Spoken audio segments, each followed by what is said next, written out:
Hi, hello, welcome to Vikas Highlighted program. This is Jarvis going to present 21st April editorial page. Before starting editorial page, we had a conducted editorial quiz on the name of English Enlightened. Nearly 50 students had actively participated on that program, and now is the time to release the toppers list. The first place goes to Ganesh Karthikeyan, yes, belongs to Karaikal branch, who secured 29 out of 30 marks. Congratulations, Ganesh Karthikeyan. And the second place goes to Ramya G, who secured 27 marks out of 30, belongs to Vivka Puducherry branch. And the third place is shared by two persons, Revati K, Vivka Rajabalayam branch, K Priyadashni, Vivka Rajabalayam branch. Congratulations to all. And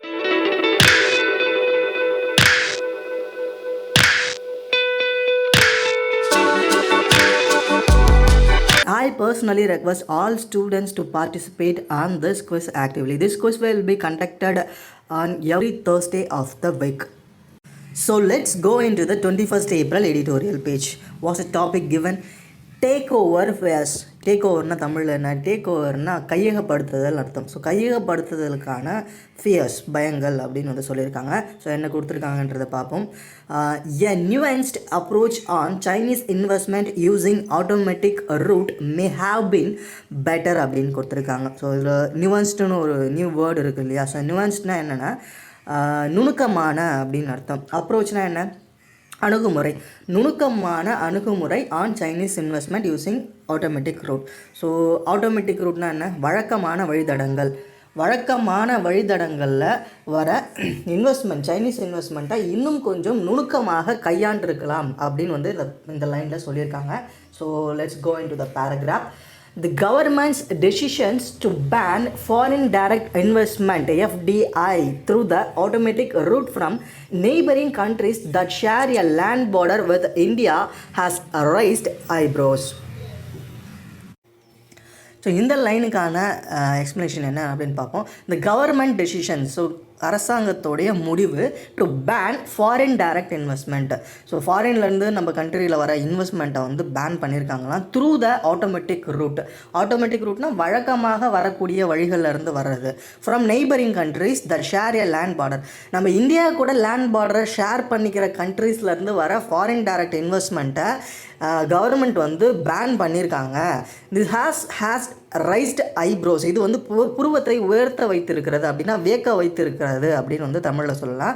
so எதுக்காக இதை pan பண்ணியிருக்காங்கன்றதை வந்து நம்ம next லைனில் பார்ப்போம்.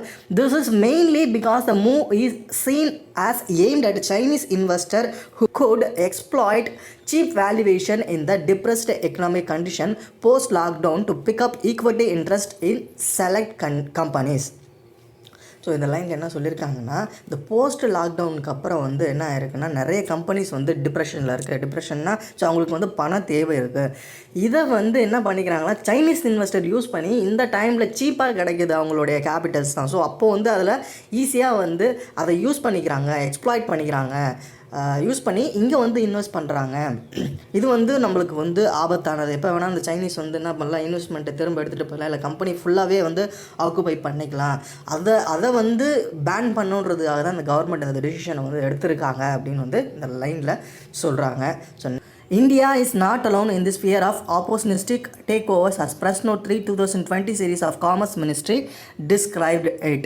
So commerce ministry வந்து ஒரு Press Note 3 வந்து release பண்ணியிருந்தாங்க. அதில் வந்து என்ன சொல்லியிருக்காங்கன்னா, இந்தியா மட்டும் இந்த ஃபியரில் தனித்து இல்லை அப்படின்னு சொல்லியிருக்காங்க. எந்த ஃபியர்னால் ஆப்போர்ச்சுனிஸ்டிக் டேக் ஓவர்ஸ். அப்படின்னா என்னென்னா சந்தர்ப்பவாத கையகப்படுத்துதல். இந்த சந்தர்ப்பத்தை, இந்த லாக்டவுன் பீரியடில் இருக்க எக்கனாமிக் டிப்ரெஷனை யூஸ் பண்ணி கையகப்படுத்திக்கிறாங்க இல்லையா? இது மட்டும் இந்தியாவுக்கு மட்டும் இந்த ப்ராப்ளம் இல்லை அப்படின்னு சொல்லியிருக்காங்க commerce ministry. So next line போயிடலாம். Italy, Spain, France, Australia have already taken similar action to protect their business from foreign investors fishing for the distressed entities in need of cash in post-COVID-19 scenario.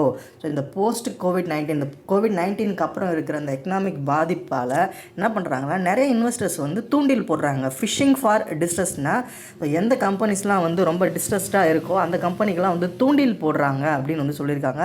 So இதே problem Italy, Spain, France and ஆஸ்திரேலியாவிலையும் வந்து இப்போ India எடுத்திருக்கிற decision to ban the foreign investment from the neighbouring countries. So இந்த டெசிஷனை வந்து இந்த கண்ட்ரிஸுமே எடுத்திருக்காங்க அப்படின்னு வந்து சொல்லியிருக்காங்க. ஸோ நெக்ஸ்ட் லைன் போகலாம். China's investment in India has been a sharp upcurve in the last 5 years. So கடைசி 5 வருஷமாக பார்த்தீங்கன்னா சைனாவோடைய இன்வெஸ்ட்மெண்ட் இந்தியாவில் வந்து ஒரு ஷார்ப் அப்கர்வ், ஸோ ஒரு கூர்மையான வந்து ஒரு உயரத்தை தொட்டிருக்கு அப்படின்னு வந்து சொல்லியிருக்காங்க இந்த கடைசி 5 வருஷத்தில். So according to a broking India study, the total current and planned investment by Chinese entity is over 26 billion அப்படின்னு வந்து சொல்லியிருக்காங்க. $26 billion.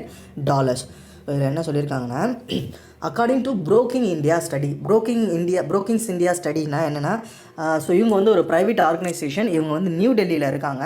ஸோ இவங்க என்ன பண்ணுவாங்கன்னா, யூஸ்வலாக ஒரு கவர்மெண்ட் வந்து ஒரு பாலிசியை வந்து மேக் பண்ணுறாங்கன்னா அந்த பாலிசியோடைய எஃபெக்ட்ஸ் வந்து எப்படி இருக்கும், எந்த ஷேர் வந்து ரைஸ் ஆகும், என்ன கண்ட்ரியில் என்ன விதமான ஒரு தாக்கம் இருக்கும் எக்கனாமியில் அப்படின்றது இவங்க வந்து ஸ்டடி பண்ணி சொல்லுவாங்க.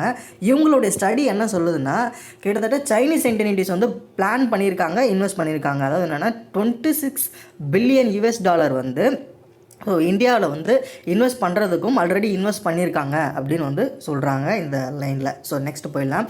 Chinese capital is invested not just in brick and mortar industries but in technology and fintech startups where Alibaba and Tencent have funded a host of Indian names such as Paytm, Swiggy, Ola, Zomato and Big Basket. So இது வந்து ரொம்ப important. இது வந்து பாருங்கள், Chinese capital is not just invested in brick and மோட்டர்னா construction companies. So construction கம்பெனிஸில் மட்டும் Chinese capital வந்து இன்வெஸ்ட் பண்ணப்படலையா, இண்டஸ்ட்ரீஸ் பட் இன் டெக்னாலஜிலையும் இன்வெஸ்ட் பண்ணியிருக்காங்க. And fintech startups. So fintech ஸ்டார்ட்-அப்ஸ்னால் வந்து பார்த்திங்கன்னா இந்த small financial startups, so Muthoot finance, so இந்த மாதிரி ஃபினான்ஷியல் கம்பெனிஸ்லாம் இருக்குது இல்லையா. ஸோ அந்த மாதிரி கம்பெனிஸ்லேயுமே வந்து என்ன பண்ணியிருக்காங்கன்னா சைனீஸ் கம்பெனிஸ் வந்து இன்வெஸ்ட் பண்ண ஆரம்பிச்சிருக்காங்க அப்படின்னு வந்து சொல்லியிருக்காங்க. Where Alibaba and Tencent, those two are famous Chinese companies have funded, அவங்க வந்து ஃபண்ட் பண்ணியிருக்காங்க. எந்த நேமில் ஃபண்ட் பண்ணியிருக்காங்கன்னு பாருங்களேன், இந்தியன் நேம்ஸ். ஸோ இந்தியன் நேமில் இருக்கிற கம்பெனிஸில் வந்து என்ன பண்ணியிருக்காங்களா, ஃபண்ட் பண்ணியிருக்காங்களா. ஸோ ஃபேமஸான கம்பெனிஸ்லாம் வந்து இங்கே மென்ஷன் பண்ணியிருக்காங்க, கொஞ்சம் நோட் பண்ணிக்கோங்க. Paytm, Swiggy, Ola, Zomato and Big Basket. So இதெல்லாம் வந்து நம்ம இந்தியன் கம்பெனிஸ் வந்து நம்ம நினச்சிட்டு இருக்கோம். பட் இந்தியன் கம்பெனியாக இருந்தாலும் ஸோ இந்த கம்பெனிஸ் எல்லாம் வந்து என்ன பண்ணியிருக்காங்க, சைனீஸ் வந்து இன்வெஸ்ட் பண்ணியிருக்காங்க. ஸோ அவங்களுடைய ஷேர்ஸை கொஞ்சம் கொஞ்சமாக வந்து என்ன பண்ணுறாங்கன்னா இந்தியன் கம்பெனிஸோட ஷேர்ஸ் வந்து ஆக்குபை பண்ணுறாங்க அப்படின்னு வந்து சொல்லியிருக்காங்க. ஸோ நெக்ஸ்ட் சென்டென்ஸில் என்ன கொடுத்துருக்காங்கன்னு பார்ப்போம். It is quite possible that a move to curb or control Chinese investment in Indian companies was always on the cards and that COVID-19 was a good excuse to pull the trigger அப்படின்னு சொல்லியிருக்காங்க. So அதாவது என்னென்னா, it is quite possible that a move to curb or control Chinese investment in Indian companies was always on the cards. So on the கார்ட்ஸ்னால் அது வந்து என்னென்னா எப்போவுமே வந்து ஒரு முன்னிலைப்படுத்தப்பட்டு இருக்குது. அதாவது என்னென்னா சைனீஸ் இன்வெஸ்ட்மெண்ட் வந்து எப்பயுமே நம்ம வந்து குறைக்கணும். இந்தியாவில் வர சைனீஸ் இன்வெஸ்ட்மெண்ட் வந்து, ஏன்னா சைனீஸ் இன்வெஸ்ட்மெண்ட் நமக்கு எப்போவுமே ஆபத்து. நம்ம வந்து ஒரு கோல்டு வார் நமக்கும் சைனாவுக்கும் நடந்துகிட்ருக்கு அப்படின்றது எல்லாருக்குமே தெரிஞ்சது தான். ஸோ இது வந்து எப்பயுமே வந்து க்ரப் பண்ணுன்றது வந்து ஆன் த கார்டு எப்பயுமே வந்து ஒரு ஐடியாவோடு தான் இருந்திருக்காங்க. பட் இந்த COVID-19 வந்ததுக்கப்புறம் இதை வந்து ஒரு எக்ஸ்கியூஸாக யூஸ் பண்ணி நம்ம என்ன பண்ணலான்னா டேரெக்டாகவே பேன் பண்ணுறதுக்கு ஒரு ட்ரிகராக இருக்குது. இது வந்து இருக்குது இந்த COVID-19 வந்து. ஸோ இதை யூஸ் பண்ணி நம்மளால் வந்து என்ன பண்ண முடியுதுன்னா, ஸோ இதான் ரீசன் அப்படின்னு சொல்லி நம்மளால் ஒரு போல்டாக வந்து பேன் பண்ண முடியுது அப்படின்னு வந்து சொல்லியிருக்காங்க. ஸோ நெக்ஸ்ட் போயிடலாம். There has always been unease over the fact that there is a thin line that divides the state sector from private enterprise in China, and several companies there trace linkages back to security apparatus of that country. So இங்கே என்ன சொல்லியிருக்காங்கன்னா, there has always been unease over the fact. So அவங்க வந்து எப்பயுமே வந்து அன்னீஸ்னால் வந்து ஈஸியாக இல்லை, ஒரு மாதிரி வந்து கோவமாக இருக்கிறது, இல்லை அன்கம்ஃபர்டபுளாக இருக்கிறது. சைனீஸ் கம்பெனிஸ்லாம் வந்து அன்கம்ஃபர்டபுளாக இருக்காங்களா. ஏன்னா ஸோ சைனாவில் வந்து பார்த்திங்கன்னா கிட்டத்தட்ட வந்து ப்ரைவேட் செக்டாரும் பப்ளிக் செக்டாரும் ஒரே மாதிரி இருக்கும். ஏன்னா ப்ரைவேட் செக்டார் இப்போது நம்ம இந்தியாவில் வந்து ஒரு ப்ரைவேட் ஹாஸ்பிட்டல் கவர்மெண்ட் ஹாஸ்பிட்டலுக்கும் டிஃப்ரென்ஸ் இருக்குது இல்லையா. ஸோ ஆனால் அந்த மாதிரி வந்து சைனாவில் கிடையாது. கிட்டத்தட்ட சைனீஸ் கவர்மெண்ட் ஆர்கனைசேஷன் எல்லாமே ப்ரைவேட் ஆர்கனைசேஷனுக்கு போட்டி போடுற அளவுக்கு இருக்குமா ஸோ சைனாவில். ஸோ அதனால் என்ன பண்ணுறாங்க, அந்த கம்பெனிஸ்லாம் வந்து பார்த்திங்கன்னா ட்ரேஸ் லிங்கேஜஸ் பேக் அப்படின்னா என்னென்னா, ஸோ ட்ரேஸ் லிங்கேஜஸ் பேக்குன்றது பின்னாடி ஒரு சப்போர்ட் அவங்களுக்கு வந்து தேவைப்படுது ஒரு எக்ஸ்டர்னல் சோர்ஸ்லேருந்து. அந்த எக்ஸ்டர்னல் சோர்ஸ்னால் என்ன, இந்தியாவில் வந்து இன்வெஸ்ட் பண்ணனா அவங்களுடைய மணி கொஞ்சம் வந்து சேஃபாக இருக்கும், அவங்களுக்கு ஒரு சப்போர்ட்டாக இருக்கும் அப்படின்னு சொல்லி நினைக்கிறாங்க அப்படின்னு வந்து இந்த லைனில் சொல்கிறாங்க. ஸோ நெக்ஸ்ட் போயிடலாம். So while the decision to introduce a layer of government approval is probably valid in the current circumstance, the government could have adopted a more nuanced approach. So இந்த டெசிஷன், எந்த decision, நம்ம வந்து உள்ளே வர இன்வெஸ்ட்மெண்ட்டை pan பண்ணணும்னு decision எடுத்துருக்கோம் இல்லையா. So இது வந்து என்ன சொல்லியிருக்காங்க, approval is probably valid in current circumstances. இந்த சுச்சுவேஷனில் கண்டிப்பாக இது ஒரு தேவையான நடவடிக்கை தான் அப்படின்னு வந்து சொல்லியிருக்காங்க. The government could have adopted a more nuanced. ஆனால் இந்த கவர்மெண்ட் என்ன பண்ணியிருக்காங்க, இன்னும் கொஞ்சம் நுணுக்கமான அப்ரோச்சை வந்து கையாண்டிருக்கலாம் அப்படின்னு வந்து சொல்லியிருக்காங்க. ஸோ நெக்ஸ்ட் லைன் ஏன் அப்படின்னு நெக்ஸ்ட் லைனில் பார்ப்போம். greenfield investment should have been kept out of the purview as they do not pose a threat to take over of existing business. To the contrary, they create new capacities and business in the country. So க்ரீன்ஃபீல்டுனா என்ன, க்ரீன்ஃபீல்டுனால் நீங்கள் நினைக்கிற மாதிரி என்வரான்மெண்ட்லாம் கிடையாது. க்ரீன்ஃபீல்டுன்றது வந்து பார்த்திங்கன்னா இது வரைக்கும் இன்வெஸ்ட்மெண்ட் அதிகமாக வராத ஒரு எம்டி கிரவுண்ட், அதாவது இது வரைக்கும் யாருமே பண்ணாத ஒரு தொழில், இல்லை யாரும் வந்து போட்டி போடாத இடம் அப்படின்றது தான் வந்து க்ரீன்ஃபீல்டுன்னு அர்த்தம். ஸோ இந்த மாதிரி வந்து என்னென்னா க்ரீன்ஃபீல்டு இது வரைக்கும் இன்வெஸ்ட்மெண்ட்டே வராத ஃபீல்டுலாம் இருக்குது. அந்த ஃபீல்டெல்லாம் வந்து கெப்ட் அவுட் ஆஃப் த ப்ரிவ்யூனா வந்து சம் கண்ட்ரோல்னு அர்த்தம். ஸோ இந்த மாதிரி இப்போ உள்ளே வரது கண்ட்ரோல் பண்ணுறோம் இல்லையா, இந்த கண்ட்ரோல்லேருந்து இதெல்லாம் விலக்கி வச்சுருக்கலாம். இதெல்லாம் க்ரீன்ஃபீல்டு இன்வெஸ்ட்மெண்ட்டு. இது வரைக்கும் இன்வெஸ்ட்மெண்ட்டே வராத ஃபீல்டெல்லாம் இந்த லிஸ்ட்லேருந்து நம்ம விலக்கி வச்சுருக்கலாம். ஏன்னா they do not pose a threat to take over of the existing business. ஏன்னா இது வந்து நம்மளுக்கு ஒரு பயம் கிடையாது, இதை வந்து சைனீஸ் கையகப்படுத்திடுவாங்களோன்னு ஒரு பயம் கிடையாது. டு த கான்ட்ரரினா ஸோ எதிர்விளைவாக தி கிரியேட். ஸோ இதை வந்து நம்ம வந்து எக்ஸ்கியூஸ் பண்ணி வச்சுருந்தோம்னா இது வந்து ஒரு நியூ கெப்பாசிட்டிஸ் அண்ட் பிஸ்னஸ் வந்து இந்த கண்ட்ரியில் வந்து டெவலப் பண்ணியிருக்கோம் இந்தியாவில் அப்படின்னு வந்து ஒரு சஜஷனாக வந்து சொல்கிறாங்க. ஸோ நெக்ஸ்ட் லைன் போகலாம்.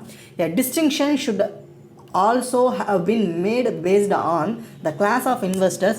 Venture capital funds or financial investors who may not necessarily be interested in taking over and running a business. So ஜென்ரலாக வந்து அப்படியே சைனீஸ் இன்வெஸ்ட்மெண்ட் எல்லாத்தையும் வந்து இப்போது சைனீஸ் இன்வெஸ்ட்மெண்ட் மட்டும் இல்லை, ஸோ நெய்பரிங் கண்ட்ரீஸில் இருக்க எல்லா இன்வெஸ்ட்மெண்ட்டையும் நம்ம வந்து ஒரு ஜென்ரலாக பேன் பண்ணதுக்கு பதிலாக ஸோ நம்ம கிளாஸ் ஆஃப் இன்வெஸ்டர்ஸ் வந்து பிரிச்சிருக்கலாம். ஒரு இவங்கெல்லாம் வந்து கண்டிப்பாக நம்மளுடைய இதை வந்து டேக் ஓவர் பண்ண மாட்டாங்க அப்படின்னு தெரிஞ்சு நம்ம ஒரு கிளாஸிஃபிகேஷன் இந்தந்த ஃபீல்டு இந்தந்த இன்வெஸ்டர்ஸ் அப்படின்னு வந்து நம்ம வந்து ஒரு கிளாஸிஃபிகேஷன் கொடுத்துருந்தா ஸோ அது வந்து கொஞ்சம் பெட்டராக இருந்திருக்கும் இன்வெஸ்ட்மெண்ட் உள்ளே வர்றதுக்கு அப்படின்னு வந்து சொல்லியிருக்காங்க. அடுத்தது, while the FDA route has been plugged, it is not clear what happened to the investment that come through the market route. So இங்கே என்ன சொல்லியிருக்காங்கன்னா, ஸோ எஃப்டிஐ இன்வெஸ்ட்மெண்ட் வந்து நம்ம ப்ளக் பண்ணிட்டோம் அடைச்சிட்டோம். It is not clear. So இதை அடைச்சதுனால ஒரு தெளிவு இல்லை. What happens to the investment that come through the market route. So இப்போ யூஸ்வலாக அந்த எஃப்டிஐ வழியாக வர இன்வெஸ்ட்மெண்ட்லாம் இருக்குது இல்லையா, ஸோ இதெல்லாம் இப்போ வராமல் போச்சுன்னா என்ன எஃபெக்ட் வரப்போகுது அப்படின்றது நம்மளுக்கு ஒரு தெளிவு இல்லாமல் இருக்குது அப்படின்னு வந்து சொல்லியிருக்காங்க இந்த எஃப்டிஐ வந்து ப்ளக் பண்ணதுனால. ஸோ அடுத்தது, SEBI has already sent out missives to custodians asking for details of Chinese holdings in listed entities. So இதில் என்ன சொல்லியிருக்காங்கன்னா, செபி வந்து ஆல்ரெடி சென்ட் அவுட் மிஸ்யூஸ்னால் என்ன, MISSIVES மிஸ்யூஸ்னால் ஸோ ஒரு அஃபிஷியல் ஒரு லாங் அஃபிஷியல் லெட்டர் அப்படின்னு அர்த்தம். ஸோ இவங்க வந்து செபிக்கு கீழே வரவங்களாம் வந்து ஆல்ரெடி வந்து ஒரு லெட்டர் அனுப்பிட்டாங்களாம் செபி. என்ன லெட்டர்னா, ஸோ யாரெல்லாம் எந்தெந்த சைனீஸ் இன்வெஸ்ட்மெண்ட்லாம் வந்து எவ்வளோ உங்களுடைய கம்பெனியில் வந்து இன்வெஸ்ட் பண்ணியிருக்காங்க அப்படின்ற லிஸ்ட்டை கொடுங்கன்னு சொல்லிட்டு ஆல்ரெடி வந்து செபி வந்து ஒரு லெட்டர் வந்து அனுப்பிட்டாங்க, அஃபிஷியல் லெட்டர் அனுப்பியிருக்காங்க அப்படின்னு வந்து சொல்லியிருக்காங்க. ஸோ நெக்ஸ்ட் லைன் போகலாம். How will this be regulated and again what happens to FDI that comes in through entities register in countries that do not share a land border with India but which may trace their beneficial ownership to China. So இந்த லைனில் என்ன சொல்லியிருக்காங்கன்னா, இது வந்து எப்படி regulate பண்ண போகிறோம், how will this be regulated, எப்படி ரெகுலேட் பண்ண போகிறாங்க. அண்ட் அகைன் ஸோ திரும்ப இன்னும் கூர்ந்து கவனிச்சோம்னா FDI comes in through the entities register in countries. So வேறு சில கண்ட்ரிஸ், அதாவது என்னென்னா இப்போ எதை பேன் பண்ணியிருக்காங்க, இந்தியா கூட லேண்ட் பார்டரை ஷேர் பண்ணிக்கிற கம்பெனிஸ்லேருந்து வர எஃப்டிஐ தானே பேன் பண்ணியிருக்காங்க. சப்போஸ் வந்து ஒரு சைனீஸ் கம்பெனி வந்து என்ன பண்ணியிருக்காங்க, அவங்களுடைய என்டிட்டிஸை வந்து இப்போ அமெரிக்காவில் வச்சுருக்காங்கன்னு வச்சுக்கோங்க. அமெரிக்கா நம்ம கூட லேண்ட் பார்டரை ஷேர் பண்ணிக்கல, ஆனால் அந்த கம்பெனியோடைய ஓனர் வந்து சைனாவில் தான் இருக்கார். இப்போது யூஎஸில் ரிஜிஸ்டர் பண்ணியிருக்க கம்பெனிலேருந்து நம்மளுக்கு இன்வெஸ்ட்மெண்ட் வரலாம் இல்லையா? பட் அல்டிமேட்டாக யார் பெனிஃபிட் ஆக போகிறாங்க? சைனாவில் இருக்க அந்த ஓனர் தான் வந்து பெனிஃபிட் ஆக போகிறாங்க. ஸோ இந்த மாதிரி வேறு ரூட் வழியாக வந்து வர சைனீஸ் இன்வெஸ்ட்மெண்ட்லாம் வந்து நம்ம என்ன பண்ணுறது, இதுக்கு என்ன வழி அப்படின்னு சொல்லி கேட்டிருக்காங்க. ஸோ அடுத்த லைன் போகலாம். And now that the wall has been raised, approval should be quick for investment proposal in the technology start up space where cash burn is high and existing investors are often trapped for a top up investment. So இதில் என்ன சொல்லியிருக்காங்கன்னா, so இப்போ வந்து என்ன பண்ணியிருக்காங்க, so ஒரு foreign investment வரணும்னா கண்டிப்பாக கவர்மெண்ட்கிட்ட அப்ரூவல் வாங்கணும் அப்படின்ற மாதிரி இப்போ ஒரு லேயர் ஃபார்ம் பண்ணியிருக்காங்க இல்லையா? ஸோ இந்த லேயர் வந்து கொஞ்சம் அப்ரூவல் வந்து கொஞ்சம் குயிக்காக வர மாதிரி பார்த்துக்கணும் அப்படின்னு சொல்கிறாங்க. ஏன்னா ஆல்ரெடி வந்து இன்வெஸ்டர்ஸ்லாம் வந்து பணம் கிடைக்காம இருக்காங்க. ஸோ இந்த பேன் மூலயமா அவங்களுக்கு வர இன்வெஸ்ட்மெண்ட்டும் வந்து ரொம்ப கஷ்டத்தில் மாறிட போகுது. ஏன்னா ஆல்ரெடி அவங்க வந்து ஒரு dropped for top up investment, இப்போ வந்து இமிடியேட்டாக வந்து ரீசார்ஜ் பண்ணுற மாதிரி அவங்களுக்கு வந்து பணம் தேவைப்படுது. அப்போது அந்த சமயத்தில் வந்து என்ன பண்ணணும்னா கண்டிப்பாக வந்து ஒரு கேஷ் பேர்ன் இருக்கும். ஸோ அந்த கேஷ் பேர்னை வந்து ஓவர் கம் பண்ணணும்னா கண்டிப்பாக வந்து இந்த அப்ரூவல் வந்து கொஞ்சம் குயிக் ப்ராசஸாக இருக்கணும் அப்படின்னு சொல்லி இந்த ஆர்டிக்கலில் கொடுத்துருக்காங்க. ஸோ இதான் இந்த ஆர்டிக்கலோட எக்ஸ்ப்ளனேஷன். ஸோ வேறு ஏதாச்சும் உங்களுக்கு லைன் ஆஃப் வேர்ட்ஸோ புரியலைன்னா நீங்கள் அதை வந்து கமெண்ட் பாக்ஸில் வந்து சொல்லலாம். ஸோ உங்களுடைய சப்போர்ட்டை கொடுக்க சொல்லி கேட்டுக்கிறேன். ஸோ உங்களுக்கு இந்த ப்ரோக்ராம் பிடிச்சிருந்தா டக்குன்னு ஒரு தம்ஸ் அப்பை போட்டு விடுங்க. ஸோ உங்களுடைய சஜஷன்ஸ் அண்ட் ஃபீட்பேக்ஸை கமெண்ட் பாக்ஸில் சொல்லுங்கள். ஸோ அது வந்து இன்னும் நம்ம வந்து இம்ப்ரூவ் பண்ணுறதுக்கு நம்மளுக்கு யூஸ்ஃபுல்லாக இருக்கும். ஸோ தேங்க்ஸ் ஃபார் வாட்சிங் அண்ட் சைனிங் ஆஃப் ஜாவஸ்.